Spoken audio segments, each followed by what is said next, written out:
आणि आज सकाळी अंबरनाथला फोन केल्यानंतर अंबरनाथ कालपासून सोशल मीडियावर बघतोय भगवा वादळ निघाले. पण या भगव्या वादळाच्यामध्ये आपलं नैसर्गिक वादळ आलं त्याचं काय? अंबरनाथ म्हणाला अर्धे लोक कालच तिकडे आलेले आहेत, आता राहिलेली येत आहेत. तरी सुद्धा मी थोडंसं मला काय होतं, कुटुंब प्रमुख तुम्ही म्हणतात किंवा मानतात त्याच्यामुळे सगळ्यांचीच काळजी करावी लागते. आज आपण इकडे प्रवेशाचा सोहळा करतोय, पण तिकडे कोकणाबाद धरणाचं काय झालं तुम्हाला कळते.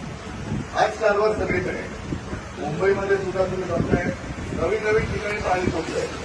म्हणजे आता विमानतळाचे फोटो येत आहेत. आता विमानतळ कोणाकडे आहे? आता त्यांना बंदर वेगळं करण्याची गरजच नाही. म्हणजे जहाजं पण तिकडेच आणि विमानं पण तिकडेच येतील. अशा पद्धतीने हा सगळा कारभार चाललेला आहे. गडबड घोटाळे एवढे झालेले आहे की जनतेचा आवाज पोहोच. आणि आज आपण इकडे जमलोय तिथे मला कल्पना आहे, कारण मला पण फोन आले, अंबरनाथजी कुमार पण आले, गणेशजी आले, सगळ्यांना आले, अबाबत थोरात तिथे आपली शिवसेनेनी त्या सगळ्या आपत्तीग्रस्तांना मदत करतो.